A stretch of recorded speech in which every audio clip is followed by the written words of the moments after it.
We are the Gujarat Technological University. Since its inception over a decade ago, GTU has been empowering young and curating minds to realize their true potential. Over 4 lakh inspired students are enrolled with one of the premier academic universities in India. With more than 450 affiliated colleges in its fold operating across 5 zones of the state, GTU, the International Innovative University, your place to move forward.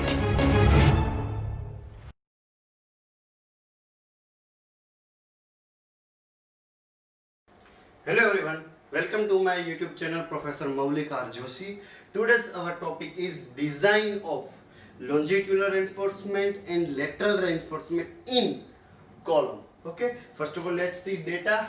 Design a RCC short column which is in square shape. આપણે square shape ની design કરવાની છે. Column જે કીધેલો છે તેના માટે section to carry design axial load of 3000 kilo newton. Total load carrying capacity જે છે એ આપણને કેટલી આપેલી છે 3000 કિલો ન્યૂટન કે જે સર્વિસ લોડ છે નહીં કે ફેક્ટર લોડ. આગળ વાત કરીએ તો યુઝ M20 નો કોન્ક્રીટ ગ્રેડ યુઝ કરવા માટે કીધેલ છે અને સ્ટીલ કીધેલું છે Fe415 યુઝ કરવા માટે. આગળ આપેલું છે એઝ્યુમ 1% ઓફ લોન્જિટ્યુડિનલ સ્ટીલ. અહીંયા આગળ કહી દેવામાં આવેલું છે કે મિનિમમ સ્ટીલ કે મેક્સિમમ સ્ટીલ ની આપણને એમાઉન્ટ જે છે તે આપણને આપેલી છે IS456 બટ એ વેલ્યુ નહીં લેતા મિનિમમ કે મેક્સિમમ એઝ્યુમ કરવાની નથી. અહીંયા આગળ આપણે ડાયરેક્ટલી ડેટામાં જ કહી દીધેલું છે કે તમે સ્ટીલ યુઝ કરવાનું છે 1% જેટલું. જ્યારે વેલ્યુઝની જો વાત કરવા જઈએ તો 0.8% મિનિમમ વેલ્યુ યુઝ થાય છે અને મેક્સિમમ સ્ટીલ જે યુઝ થતું હોય છે આવે છે તમારા માટે 6%. કોના માટે તો કે ફોર લોન્જિટ્યુડિનલ સ્ટીલ માટે. ઓકે, ક્રાઇટેરિયા IS456 માં આપણને આપેલા છે કે minimum percentage of steel is 0.8% and maximum percentage of steel is 6%. હવે આગળ જો વાત કરવા જઈએ તો for longitudinal steel unsupported length of column ની લેન્થ આપણને આપેલી છે L is equal to 3000 mm અને આગળ એક કન્ડિશન આપેલી છે કે E minimum is less than 0.05 to capital D. D જે છે એ આપણને width બતાવે છે આપણા કોલમની અને E minimum જે છે આપણા માટે એસેન્ટ્રિસિટી આપેલી છે. આવી ગઈ જે IS કોડમાંથી ક્રાઇટેરિયા છે જે આગળ જતા આપણે આગળ જોઈશું. હવે નેક્સ્ટ જો આપણે એક્ઝામ્પલની વાત કરવા જઈએ તો આને હમણાં રીરેઝ કરી દઈએ, જરૂર પડશે ત્યારે ફરીથી લખી લઈશું.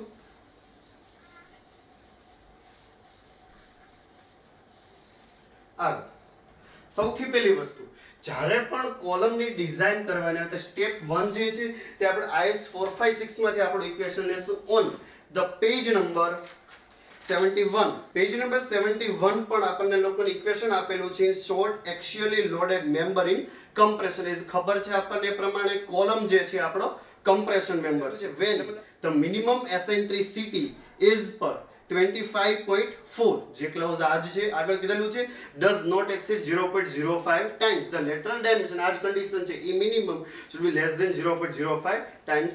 આગળ લખેલું છે ઇક્વેશન આપણે જે કામનું છે અત્યારે ઇક્વેશન આપણે કે આ રીતે PU is equal to 0.4 FCK into AC plus 0.67 into FY into ASC. Term by term આપણે બધી વસ્તુને ફાઇન્ડ આઉટ કરતા જશું. સૌથી પહેલા વાત કરીએ PU. PU is axial load on the member. હવે આપણને ખબર છે પ્રમાણે ડિઝાઇન જ્યારે પણ લોડની કરીએ છીએ ત્યારે કેટલો લોડ એક્સપેક્ટ કરવાનો છે, આપણા સ્ટ્રક્ચર રેઝિસ્ટ કરવાનો છે, તો તેના માટે આપણે ઓલવેઝ ફેક્ટર લોડને કન્સિડર કરતા હોઈએ છીએ. તો અહીંયા આગળ આપણને સર્વિસ લોડ આપેલો છે 3000 કિલો ન્યૂટન ડિઝાઇન લોડ. અહીંયા આગળ આપણે એને કન્વર્ટ કરશું ઇન ધ ફેક્ટર્ડ લોડ. તો factored load on column PU is equal to 1.5 multiplied by 3000 kilo Newton is equal to 4500 kilo Newton. 1.5 જે છે આપણે છે gamma F partial safety factor for the loads. પછી નેક્સ્ટ વાત કરવા જઈએ તો FCK મતલબ કોન્ક્રીટ ગ્રેડ જે આપણને આપેલો છે M20 આપી દીધેલ છે આપણને. FCK is equal to 20 newton પર mm સ્ક્વેર. આગળ કોન્ક્રીટ ગ્રેડ સ્ટીલ આપી દીધેલું છે આપણે 415 નું, therefore Fy is equal to 415 newton પર mm સ્ક્વેર. હવે આગળ બીજી વેલ્યુ આ પણ મળી ગઈ, આ ખબર છે AC એરિયા ઓફ કોન્ક્રીટ. હવે અહીંયા આગળ આપણે આઈસ કોડમાં જોઈએ AC ઇઝ ઇક્વલ ટુ થાય છે એરિયા ઓફ કોન્ક્રીટ, અને બીજી જે વસ્તુ ફાઇન્ડ આઉટ આપણે કરવાની છે ASC. ASC નો મતલબ થાય છે area of longitudinal reinforcement for column. IS કોડની અંદર જ જોવું, જાતે ગોખવું ને આઈસ કોડમાં ઇક્વેશન નીચે લખેલું જ છે બધી વસ્તુ કે કોને શું કહેવાય. હવે આપણી પાસે બે વેલ્યુ ફાઇન્ડ આઉટ કરવાની છે, એક તો AC નથી આપણી પાસે ને બીજું નથી ASC area of steel in the concrete. હવે આ માટે આપણને આપેલું છે કે એઝમ્પશન કે assume 1% of longitudinal steel of overall cross sectional area. જો ઓવરઓલ ક્રોસ સેક્શનલ એરિયાને આપણે કહી દઈએ છીએ AG, તો તેનું 1% જેટલું સ્ટીલ જે છે આપણે વાપરવાનું છે. Therefore ASC is equal to 1 divide by 100 into AG is equal to 0.01 of AG. AC માટે એરિયા ઓફ સ્ટીલ. હવે એરિયા ઓફ કોન્ક્રીટ માટે જો વાત કરવા છે, area of concrete is equal to total area AG minus 0.01 AG, मतलब area of steel. આ છે આપણો એરિયા ઓફ સ્ટીલ ASC એના માટેથી. તો આન્સર કંઈક આવે તમારો 0.99 ટાઈમ્સ AG. હવે આપણી પાસે બધી વેલ્યુ છે. AC ઇઝ ઇક્વલ ટુ આપણે મૂકશું 0.99 ટાઈમ્સ AG, પછી આગળ ASC ઇઝ ઇક્વલ ટુ આપણે મૂકશું 0.01 ટાઈમ્સ AG. તો વેલ્યુ ને પુટ અપ કરી દઈએ. PU is equal two value મૂકી દઈએ, આગળ આન્સર આવે છે 4500 કિલોન્યુટન, તો તેને મૂકી દઈએ 4500 કિલોન્યુટન માં આન્સર છે. આપણે કન્વર્ટ કરશું newton by multiply by 10⁻³ is equal to 0.4. FCK ની વેલ્યુ આપણી પાસે છે M20, therefore 20 multiply by area of concrete 0.99 into AG plus 0.67 plus Fy is equal to 415 into area of steel is equal to 0.01 into AG.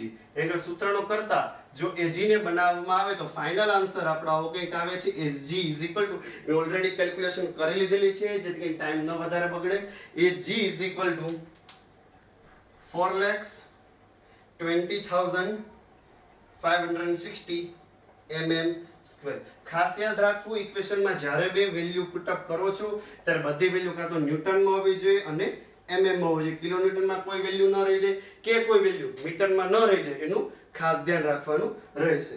હવે આગળ વાત કરીએ તો next આ વાત થઈ ગઈ, આપણે એરિયાની વાત થઈ ગઈ કે ટોટલ જે કઈ બી આપણો કોલમ જે આપણે ડિઝાઇન કરવાના છે સ્ક્વેર સાઇઝમાં, એ કોલમના માટે એરિયા કેટલો આવશે. હવે વાત કરીએ ફોર લેન્થ માટે, તો આપણને ખબર છે area is equal two length into width, અને ઓલવેઝલી સ્ક્વેર ની અંદર આ બંને વેલ્યુ હોવાની છે એક સરખી. તો સીધું એરિયા માટે સાઈઝ માટે આપણે શું કરશું, અંડરરૂટ લઈ લેશું. ધેરફોર અહીંયા આગળ વાત કરીએ તો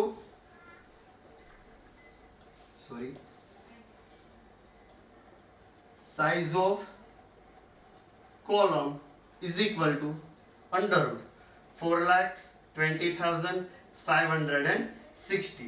જ્યારે આનો આન્સર તમે લાવશો તો આન્સર મારી કેલ્ક્યુલેશન પ્રમાણે આવે છે 648.500 સોરી 648.50 એમ આવો કંઈક આન્સર આવે છે. બસ આપણને ખબર છે પણ ડિઝાઇનમાં કોઈ તમે 648 માપીને મૂકવું એ પ્રોપરલી ફિઝિકલી કે કોઈ રીતે એક્ચ્યુઅલી નથી લાગતું, તો આપણે અહીંયા લખશું provide 650 mm.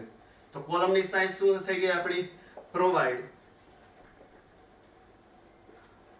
column of size 650 by 650 mm.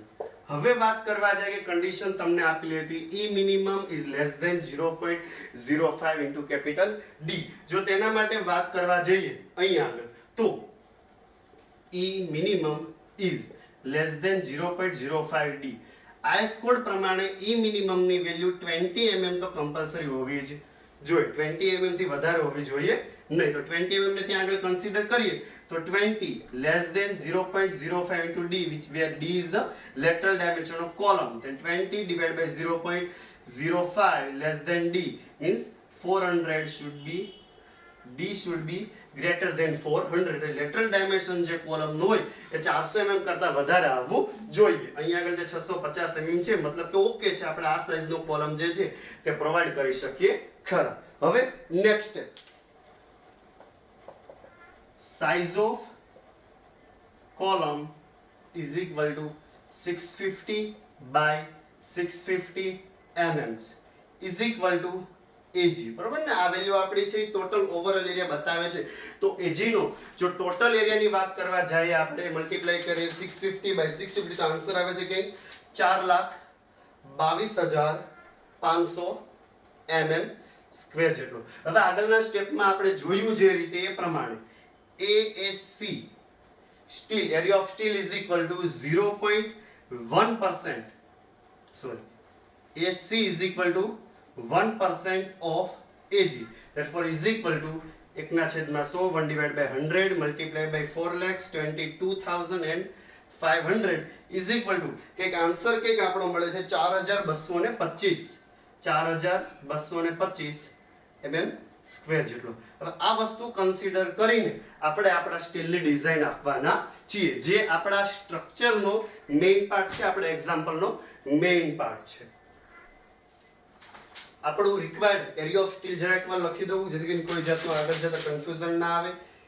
ASC is equal to 4,22,25 mm square, 4,200 4,225 mm square. આવું કંઈક સ્ટીલ આપણું આવે છે. હવે આપણે ઓપન કરીશું IS 456 ની અંદર પેજ નંબર 48 કે જેની અંદર આપણને લખેલું છે ક્લોઝ નંબર 26.5.3.1 માં લોન્જિટ્યુડલ રેન્ફોર્સમેન્ટ લખીને આપણને બહુ બધા ક્રાઇટેરિયાઝ આપેલા છે કે જેને આપણે at the time of designing longitudinal column આપણે કન્સિડર કરતા હોઈએ છીએ. જેની અંદર ફર્સ્ટ ક્રાઇટેરિયા છે the cross sectional area of longitudinal reinforcement shall be not less than 0.8%. Minimum criteria આપેલો છે 0.8% અને આગળ લખેલું છે કે not more than 6% અને maximum is 6%. આવો કે ફર્સ્ટ ક્રાઇટેરિયા આપણને લોકોને આપેલો છે કોલમ માટે, જે ઓલરેડી સેટિસ્ફાઈ થાય છે કેમ કે આપણને 1% નું સ્ટીલ કીધેલું છે, એ પ્રમાણે જ આ વેલ્યુને આપણે ફાઇન્ડ આઉટ કરેલી છે. એટલા માટે આ વેલ્યુ કોઈ મહત્વનો આપણે હવે અત્યારે આ ક્રાઇટેરિયાને ધ્યાનમાં લેવાની જરૂરિયાત રહેતી નથી. આગળ આપણને આપેલો છે સી કરીને criteria shall be the minimum numbers of longitudinal bar provided in a column shall be 4 in rectangular columns and 6 in circular column. मतलब જ્યારે કોલમની ડિઝાઇન કરીએ છીએ ત્યારે જો આપણો સ્ક્વેર કોલમ છે તો minimum numbers of bar should be 4 અને જો સર્ક્યુલર કોલમ ડિઝાઇન કરતા હોય તો 1 2 3 4 5 and 6 બાર મિનિમમ હોવા જોઈએ. હવે એક કન્ડિશન કંઈક આપણને આપેલી છે. પહેલા બધા ક્રાઇટેરિયા જોઈ લે પછી એક સાથે ડિઝાઇનિંગમાં આપણે જશું. આગળ આપેલું છે the bar shall not be less than 12 mm. બારનો ડાયામીટર આપેલો છે જે 12 mm કરતા વધારે હોવો જોઈએ, સોરી મિનિમમ 12 mm જેટલો બારનો ડાયામીટર આવશે ઇન લોન્જિટ્યુડનલ કોલમ. આગળ લખેલું છે ત્યારબાદ ઈ કે ઈ કરીને જે આપેલું છે હેલિકલ રેન્ફોર્સમેન્ટ માટે છે. આપણે અત્યારે એક્ઝામ્પલ જે છે તે હેલિકલ રેન્ફોર્સમેન્ટ માટે નથી, સર્ક્યુલર કોલમ માટે નથી, આપણો સ્ક્વેર કોલમ છે એટલા માટે આ ક્રાઇટેરિયા આપણા કામનો અત્યારે નથી. આગળ જી કરીને લખેલું છે spacing of longitudinal bar measured along the periphery of the column shall not be exceeds 300 mm. મતલબ જે કંઈ બી તમે બાર જેટલા બી પ્રોવાઈડ તમે કરો છો તમારા કોલમની અંદર, એ કોલમની અંદર લોન્જિટ્યુડનલ બારમાં બે સળિયા વચ્ચેનું ડિસ્ટન્સ 300 mm કરતા વધારે હોવું જોઈએ નહીં. મોર ધેન 300 mm હોવું જોઈએ નહીં. જો વધારે છે તો વચ્ચે એક રેન્ફોર્સમેન્ટ મૂકી દઈએ એટલે માનો કે 400 હોય તો આ 200 હોય તો પછી ચાલે, બટ જો 400 આખું આ રીતે હશે તો આ કન્ડિશન ચાલશે નહીં. આગળ કંઈક આપેલું છે in case of pedestal. Okay ચાલો એ બી આપણા કામનું આગળ રહેતું નથી. હવે અહીં આગળ ડિઝાઇન ક્રાઇટેરિયામાં આવીએ તો AC is equal to 4,225 mm square. આજના કંઈક કન્ડિશન આપણે છે કે સ્ટીલ આપણે ટોટલ 4,225 mm સ્ક્વેર નું પ્રોવાઈડ કરવાનું છે. હવે સૌથી પહેલા તો કોલમનો જરાક પ્લાન આપણે રફલી ડ્રો કરી દઈએ તો આ કોલમની અંદર ટોટલ જે આપણી સાઇઝ ઓફ કોલમ આવે છે 650 mm બાય 650 mm. હવે કોલમની અંદર માનો કે તમે સોરી હવે કોલમ અંદર સૌથી પહેલા આપણે સ્પેસિંગ મૂકીશું જે નોર્મલી આપણે 50 mm જેટલું કોલમમાં મૂકતા હોઈએ છીએ. 40 mm મૂકો છો તો ચાલે ખરા, પણ આપણે 50 mm મૂકતા હોઈએ છીએ. હવે 4 સળિયા મૂકી દઈએ. 1 2 3 4. 4 એટલા માટે મૂકવું છે, મિનિમમ નંબર્સ ઓફ બાર કીધેલા છે એટલા માટે. હવે તમે 4 સળિયા મૂકો છો તો તમને તરત આઈડિયા આવી જશે કે જો આ બંને બાજુથી 50 mm જાય છે તો બી બંને સળિયાની વચ્ચે ડિસ્ટન્સ થાય છે 550 mm, કે જે આપણી આ 300 mm વાળી જે કન્ડિશન્સ છે, જે કે પેરીફેરી ઉપર બે સળિયા વચ્ચેનું જે ડિસ્ટન્સ જે છે એ વધારે હોવું જોઈએ નહીં. તો આ કન્ડિશનને ફેલ કરે છે, તેટલા માટેથી વચ્ચે હજી એક સળિયાને મૂકવો પડશે ચારે બાજુએ. એટલે ટોટલ આપણે મિનિમમ 1 2 3 4 5 6 7 8 સળિયા મિનિમમ પ્રોવાઈડ કરવા પડશે. તો મેં મારી જાતે કેલ્ક્યુલેશન કરી લીધી છે. SP16 માં જોઈને પણ તમે આ કેલ્ક્યુલેશન કરી શકો છો, અને π/4 d² વાળું ઇક્વેશન યુઝ કરીને પણ આ કેલ્ક્યુલેશન કરી શકો છો. મેં આ કેલ્ક્યુલેશન કરી લીધી છે ઓલરેડી, એટલે મને ડાયરેક્ટલી કહું છું provide 28 diameter bars of provide numbers of 8 bars of 28 diameter. 8 bar provide કરશો ટોટલ 28 ડાયામીટર માટે. હવે આ વાત થઈ ગઈ આખા લોન્જિટ્યુલર રેન્ફોર્સમેન્ટ માટે. નેક્સ્ટ સ્ટેપ આવશે લેટરલ માટે. એટલા માટે હવે આને આપણે ઇરેઝ કરી દઈએ છીએ, અત્યારે આની કોઈ જાતની જરૂરિયાત નથી.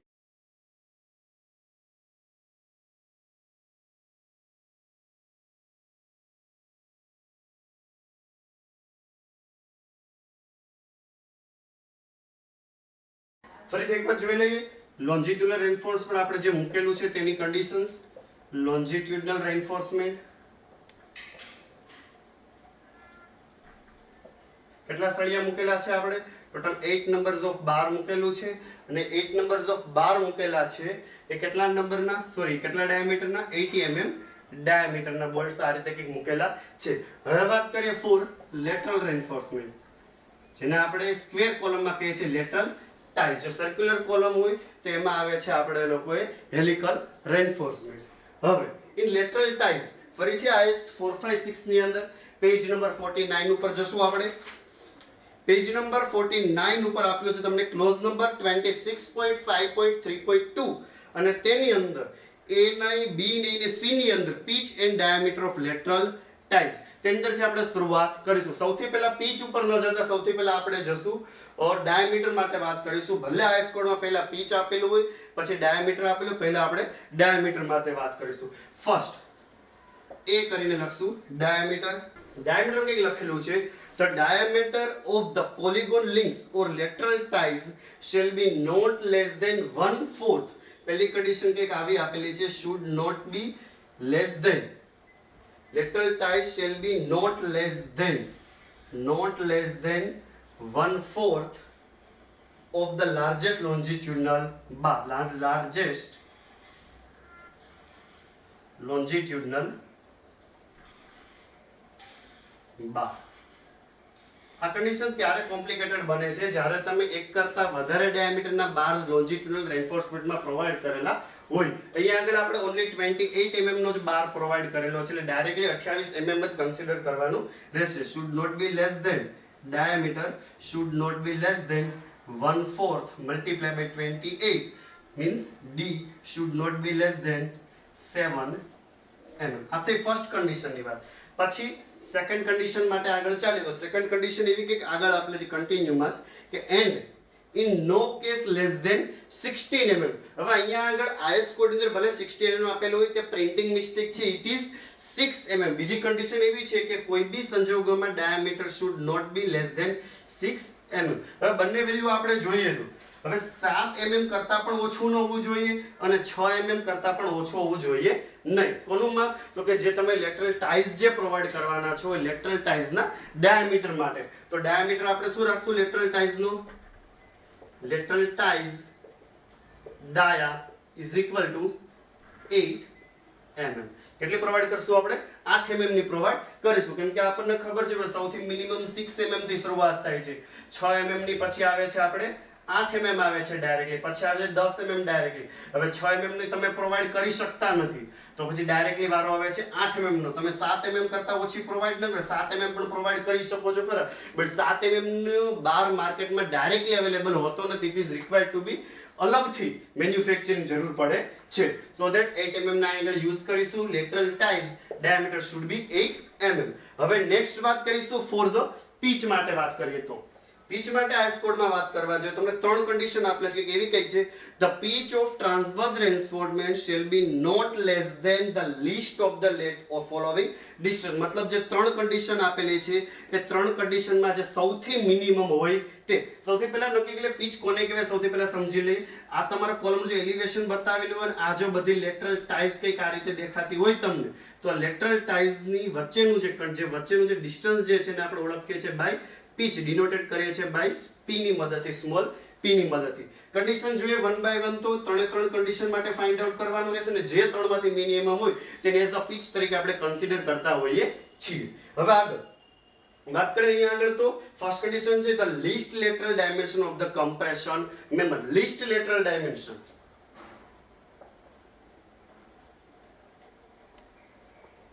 આપણા કોલમના ડાયમેન્શનની વાત કરવા જઈએ તો બી કયો તો 650 mm છે અને ડી કહો તો પણ છે આપણે 650 mm એટલે આ બંનેમાંથી જે સૌથી ઓછું હોય તે માની લો કે રેક્ટેન્ગ્યુલર કોલમ આવતો હોય તો બંને બી અને ડી અલગ અલગ હોઈ શકે તો બેમાંથી જે મિનિમમ હોય તેને કન્સિડર કરવાનું રહેશે એટલે બી અને ડી બંનેની વેલ્યુ એક સરખી છે એટલે કોઈ બી વસ્તુ કન્સિડર કરીએ ચાલે સો is equal two 650 mm 650 mm પછી સેકન્ડ કન્ડિશન જોઈએ તો 16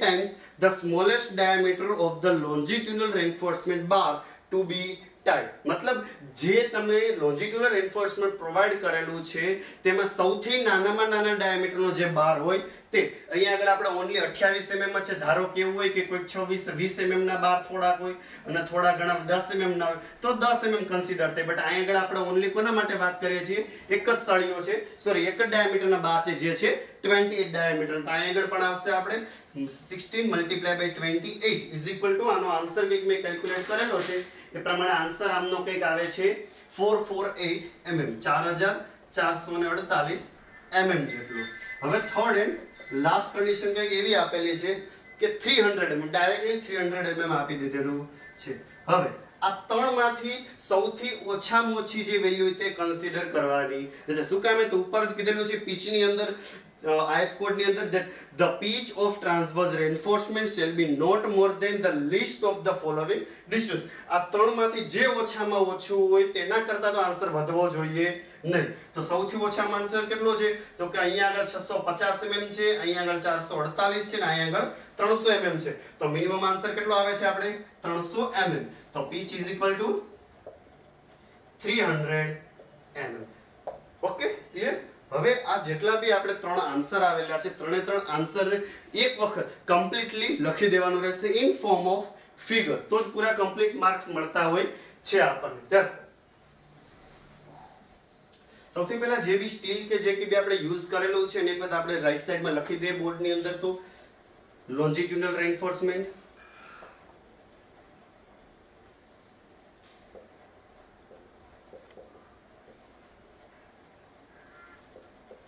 શું વાપરેલું છે આપણે તો કે નંબર્સ ઓફ 8 બોલ્ટ્સ વાપરેલા છે કેટલાના વાપરેલા છે તો કે 28 mm ડાયામીટરના બોલ્ટ વાપરેલા છે પછી વાત કરવા જઈએ ફોર લેટરલ ટાઈઝ માટે તો લેટરલ ટાઈઝ ની અંદર આપણે ડાયામીટર કેટલો રાખેલો છે નક્કી કરેલો છે 8 mm નો કેટલા સ્પેસિંગ ઉપર તો કે સ્પેસિંગ આપણો છે 300 mm સેન્ટર ટુ સેન્ટર જેટલા ડિસ્ટન્સ પર આવું કંઈક નક્કી કરેલું છે તો ફિગર ડ્રો કરી દઈએ તો સૌથી પહેલા દોરીએ આપણે ઉપરથી એલિવેશન જે આ રીતે આવશે નીચેની બાજુ ડ્રો કરી દઈએ પ્લાના રફલી છે તમારે સ્કેલ લઈને પ્રોપરલી ડ્રો કરવાનું રહેશે હવે બંને બાજુ જે કવર આપણે 50 mm છોડેલું છે 50 mm નું કવર છોડી દઈએ 50 mm 50 mm કન્ટિન્યુઅસ લાઈનને પણ આ રીતે આપણે ડ્રો કરી દીધેલી છે અહીંયા આગળ. નીચે પણ સેમ ટુ સેમ કન્ટિન્યુઅસ લાઈનને ડ્રો કરી દઈએ આપણે. હવે અહીંયા આગળ પણ કવરની સાથે કોલમનો પ્લાન ડ્રો કરી દીધો આપણે. હવે આગળ 4 સળિયા મૂકે છે આપણે અહીંયા આગળ 1 2 3 એન્ડ 4. આ 4 સળિયા આપણે પ્રોવાઈડ કરી દીધા. અહીંયા આગળ પણ 1 2 આ બંને સળિયા અહીંયા આગળ દેખાય છે ઉધર ને એક 4 સળિયા આવશે અહીંયા આગળ 1 2 3 એન્ડ 4 કે જેને પણ અહીંયા આગળ બતાવી દઈએ. પછી વારો આવે છે લેટરલ ટાઈઝ નું. તો લેટરલ ટાઈઝ બતાવી દઈએ આ રીતે કંઈક, કેમ કે એ વસ્તુ અહીંયા આગળ આ રીતે છે. અહીંથી સ્ટાર્ટ થાય છે કે આકડી મારીની આ રીતે રાઉન્ડ થાય છે કમ્પ્લીટલી ને પછી અહીંયા આગળ ફરીથી ફરાવી દઈએ છીએ. આ બાજુ પણ કડી ભરાવશું, આ રીતે કન્વર્ટ કરીશું, આ રીતે અહીંયાથી આમ આમ આમ અને આમ આ રીતે. હવે અહીંયા આગળ પણ તે જ લેટરલ ટાઈઝ પ્લાન એલિવેશન ની અંદર પણ દેખાશે. સોરી યસ આ રીતે કંઈ જેનું સ્પેસિંગ કંઈક આપણે નક્કી કરેલું છે 300 mm સેન્ટર ટુ સેન્ટર જેટલું. આ આપણે લોન્જિટ્યુલર રેન્ફોર્સમેન્ટ નું નામ લોન્જિટ્યુલર રેન્ફોર્સમેન્ટ લખી દઈએ તો 8 નંબર્સ ઓફ બાર તમે પ્રોવાઈડ કરેલા છે. શેના? તો કે 20 mm ડાયામીટરના બોલ્ટ પ્રોવાઈડ કરેલા છે. પછી આનો ડાયામીટર કેટલો છે? તો કે 8 mm diameter 300 mm centre two centre ઉપર પ્રોવાઈડ કરેલ છે. સેમ ટુ સેમ અહીંયા આગળ પણ લોન્જિટ્યુલર રેન્ફોર્સમેન્ટ માટે લખી દઈએ તો 8 બાર્સ આપણે પ્રોવાઈડ કરેલા છે. કેટલા mm ના? 28 mm ના. સેમ ટુ સેમ અહીંયા આગળ પણ લેટરલ ટાઈઝ માટે પણ લખી દઈએ. કેટલાની લેટરલ ટાઈઝ પ્રોવાઈડ કરેલી છે? તો કે 8 mm ની છે લેટરલ ટાઈઝ. કેટલા સ્પેસિંગ ઉપર? તો કે @300 mm સેન્ટર ટુ સેન્ટર. આગળ કદાચ સવાલ આવે કે આ માટેના ક્રાઇટેરિયા કઈ જગ્યાએ આપેલા છે, તો તમને IS 456 માં જ તે પેજ નંબર 49 ઉપર તમે જશો તો ત્યાં આગળ 26.5.3.2 ટ્રાન્સવર્સ રેન્ફોર્સમેન્ટ, તેમાં બી છે અરેન્જમેન્ટ ઓફ ટ્રાન્સવર્સ રેન્ફોર્સમેન્ટ. તેમાં second point, if the longitudinal bar spaced at a distance of not exceeding 48 times the diameter of the tie are effectively tied in two directions. Additional longitudinal bar in between these bars need to be tied in one direction by open ties. જે વસ્તુ તમને figure number 9 ની અંદર બતાવેલું છે. એમાં open ટાઈઝ ને close tie બતાવેલી છે. આ રીતે કઈ છે, જો તમારી આ રીતે આખી ટાઈઝ તમારી આવતી હોય કે જેની આખી લાઈન કમ્પ્લીટ થતી હોય તેને આપણે કહીએ ક્લોઝ ટાઈ. બટ જો તેવું ન થતું હોય, આ રીતે હોય તો એને આપણે કહીએ છીએ એઝ અ ઓપન ટાઈ તરીકે ઓળખતા હોઈએ છે. એટલે આ જગ્યાએ ઘણી બધી કન્ફ્યુઝન હોય છે કે આ ટાઈ શું કામે પ્રોવાઈડ કરવામાં આવેલું છે. તો તે માટે કારણભૂત છે criteria this one. Okay, thank you so much for watching my video. Like, share and comment on this video and don't forget તમને કયા ટોપિકમાં ઇન્ટરેસ્ટેડ છે નીચે કોમેન્ટ મારવા માટે, અને તમને જે કે બી ડિફિકલ્ટી હોય બિંદાસ પૂછી શકો છો. Thank you so much for watching my video. Like, share and comment.